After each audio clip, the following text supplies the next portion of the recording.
ನಮ್ಮ ಸರ್ಕಾರದ ವತಿಯಿಂದ ಅದ್ಭುತವಾದಂಥ ಇವತ್ತು 16ನೇ ಬೆಂಗಳೂರು ಅಂತಾರಾಷ್ಟ್ರೀಯ 17th ಬ್ಯಾಂಗ್ಳೂರ್ ಇಂಟರ್ನ್ಯಾಷನಲ್ ಫಿಲ್ಮ್ ಫೆಸ್ಟಿವಲಿನ ಈ ಉದ್ಘಾಟನೆಯ ಸಮಾರಂಭದಲ್ಲಿ ನಾವೆಲ್ಲ ಸೇರಿದ್ದೇವೆ.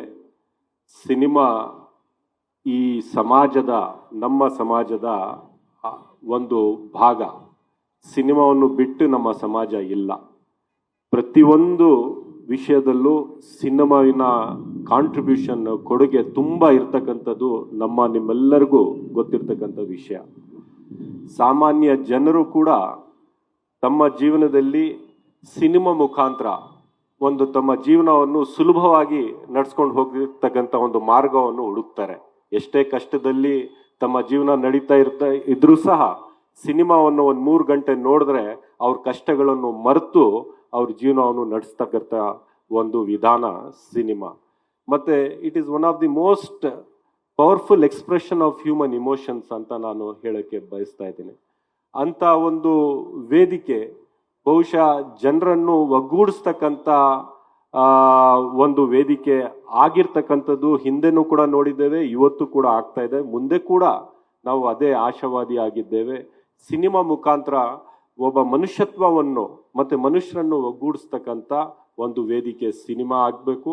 ಎಲ್ಲರಿಗೂ ಜೊತೆಗೆ ತಗೊಂಡು ಹೋಗ್ತಕ್ಕಂಥ ಒಂದು ವೇದಿಕೆ ಆಗಬೇಕು. ಮತ್ತೆ ಸಮಾಜದಲ್ಲಿ ಎಲ್ಲರಿಗೂ ಸಮಾನತೆ ಸಿಕ್ಕಲ್ಲ. ಸಮಾಜದಲ್ಲಿ ಎಲ್ಲರಿಗೂ level playing field, equal opportunities ಸಿಕ್ಕೋದಿಲ್ಲ. ಆದರೆ ಸಿನಿಮಾ ಮುಖಾಂತರ ಜನರ ಕಾನ್ಷಿಯನ್ಸ್ ಅನ್ನು ಕಟಕ್ತಕ್ಕಂಥ ಕೆಲಸ ತಾವು ಸಿನಿಮಾ ನಿರ್ಮಾಪಕರು ತಾವು ಮಾಡಬೇಕಾಗುತ್ತೆ, ಕಲಾವಿದರು ತಾವು ಮಾಡಬೇಕಾಗುತ್ತೆ ಅಂತ ನಾನು ಇವತ್ತು ಹೇಳಕ್ಕೆ ಬಯಸ್ತಾ ಇದ್ದೇನೆ. ಸಮಾಜ ತಮ್ಮ ಕರ್ತವ್ಯವನ್ನು ಮರೆತು ಬಿಡ್ತೇವೆ. ನಾವು ಒಂದು ರೀತಿಯ ನಮ್ಮ ಕರ್ತವ್ಯ ಏನು, ನಾವು ಏನು ಮಾಡಬೇಕು ಅಂತ ನಾವು ಮರ್ತಿರ್ತೇವೆ. ಆದರೆ cinema should be the mirror to us. ನಾವು ಏನು ನೀವು ಮರ್ತಿದ್ದೀವಿ ಅದನ್ನು ನೀವು ಸರಿ ಮಾಡಿ ಅಂತ. ಬಹುಶಃ ಇವತ್ತು ಪ್ರಕಾಶ್ ರಾಜ್ರವರು ಭಾಳ ಪ್ಯಾಷನೆಟ್ಲಿ ಮಾತನಾಡ್ತಾ ಇದ್ರು. ಅವ್ರ ಬಗ್ಗೆ ನಾನು ನನ್ನ ಹಳೆ ಸ್ನೇಹಿತರು ಅವರು ಮೀಡಿಯಲ್ಲಿ ಮಾತನಾಡ್ತಾ ಇರ್ತಕ್ಕಂಥದ್ದು ನಾನು ನೋಡ್ತೇನೆ. ನಮ್ಮ ದೇಶದಲ್ಲಿ ಯಾವ ಸಂದರ್ಭ ಇದೆ ಅಂದರೆ ಬಹಳಷ್ಟು ಸಿನಿಮಾ ಕಲಾವಿದರು ಮತ್ತು ಟೆಕ್ನಿಷಿಯನ್ಸು ಆರ್ಟಿಸ್ಟ್ ಎಲ್ಲ ಒಂದು ರೀತಿ ಮೌನವಾಗಿ ಹೋಗಿದ್ದಾರೆ. ಯಾರು ಕೂಡ ಮಾತನಾಡೋದಕ್ಕೆ ಆ ಶಕ್ತಿ ಆ ಧೈರ್ಯ ತೋರಿಸ್ತಾ ಇಲ್ಲ. ಕೆಲವರು ಮಾತ್ರ ತೋರಿಸ್ತಾ ಇರ್ತಕ್ಕಂಥದ್ದು. ಅದರಲ್ಲಿ ಪ್ರಕಾಶ್ ರಾಜ್ರವರು ಒಬ್ಬ ಧೈರ್ಯವಂತ, ಬರೀ ನಟ ಅಲ್ಲ, ಈ ಸಮಾಜದ ಒಬ್ಬ ಕಾನ್ಷಿಯಸ್ ಮೆಂಬರ್ ಅಂತ ನಾನು ಇವತ್ತು ಹೇಳಕ್ಕೆ ಬಯಸ್ತಾ ಇದ್ದೇನೆ.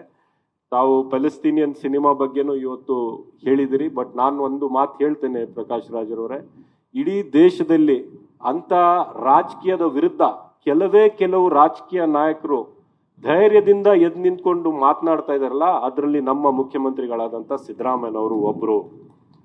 ಯಾವುದೇ ಭಯ ಇಲ್ಲದೆ ಯಾರಿಗೂ ಕೂಡ ಏನು ಸತ್ಯ ಏನು ನ್ಯಾಯ, ಯಾವುದೇ ರಾಜಕಾರಣದ ಎಷ್ಟೇ ಒತ್ತಡ ಇದ್ರೂ ಸಹ ಸಿದ್ದರಾಮಯ್ಯನವರು ಏನ್ ತಪ್ಪು ಅದು ಯಾರೇ ಇರಲಿ, ದೇಶದ ಇಷ್ಟೇ ಬಲಿಷ್ಠವಾದಂಥ ಸರ್ಕಾರ ಇರಲಿ, ನಾಯಕ ಇರಲಿ, ಎದ್ದು ನಿಂತ್ಕೊಂಡು ಮಾತನಾಡ್ತಕ್ಕಂಥ ಧೈರ್ಯ ಮತ್ತೆ ಅದೇ ರೀತಿ ತಮ್ಮ ಜನರ ಬದುಕನ್ನು ಸುಲಭ ಮಾಡ್ತಕ್ಕಂಥ ಒಂದು ನೀತಿ, ಒಂದು ಪಾಲಿಸೀಸ್ ಇಟ್ಕೊಂಡು ನಮ್ಮ ನಾಯಕರಾದಂಥ ಸಿದ್ದರಾಮಯ್ಯನವರು ನಮ್ಮ ಸರ್ಕಾರ ನಡೆಸ್ತಾ ಇದ್ದಾರೆ.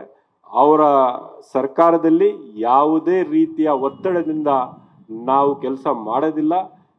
ಸಿನಿಮಾ ಪ್ಯಾಲೆಸ್ತೀನಿಯನ್ ಸಿನಿಮಾ ಇರಲಿ, ವರ್ಲ್ಡಿನ ಬೇರೆ ಬೇರೆ ಭಾಗದ ಯಾವುದೇ ಸಿನಿಮಾ ಇರಲಿ, ನಮ್ಮ ವೇದಿಕೆ ಮೇಲೆ, ನಮ್ಮ ಸರ್ಕಾರದ ವೇದಿಕೆ ಮೇಲೆ ಅದು ಸರಿಯಾಗಿ ನಾವು ಪ್ರದರ್ಶನ ಮಾಡಬೇಕಾಗುತ್ತೆ. ಸಿದ್ದರಾಮಯ್ಯನವರ ಸರ್ಕಾರದಲ್ಲಿ ಆಗದೆ ಇದ್ರೆ ಎಲ್ಲೂ ಆಗೋದಿಲ್ಲ. ಇಷ್ಟು ಮಾತ್ರ ತಾವು ತಿಳ್ಕೊಳ್ಳಿ ಅಂತ ಹೇಳಿ, ಮುಂದಿನ ದಿನಗಳಲ್ಲಿ ಸಿನಿಮಾ ಮುಖಾಂತರ ಬಹುಶಃ ಯುವ ಪೀಳಿಗೆಗೆ ನಾವು ಮನುಷ್ಯತ್ವ ಕಡೆ ನಾವು ತಗೊಂಡು ಹೋಗೋಣ ಅಂತ ಹೇಳಿ, ತಮ್ಮೆಲ್ಲರ ಬಹಳ ದೊಡ್ಡ ಜವಾಬ್ದಾರಿ, ಯಾರ್ಯಾರು ಸಿನಿಮಾ ರಂಗದಲ್ಲಿ ತಾವು ಕೆಲಸ ಮಾಡ್ತಾ ಇದ್ದೀರಿ, ತಮ್ಮೆಲ್ಲರ ಈ ಜವಾಬ್ದಾರಿ ಇದೆ, ತಾವು ನಿಭಾಯಿಸ್ತಾ ಇದ್ದೀರಿ ಅಂತ ಆಶಯಿಸ್ತಾ ನನ್ನ ಮಾತನ್ನು ಮುಗಿಸ್ತೇನೆ. ಜೈ ಹಿಂದ್, ಜೈ ಕರ್ನಾಟಕ.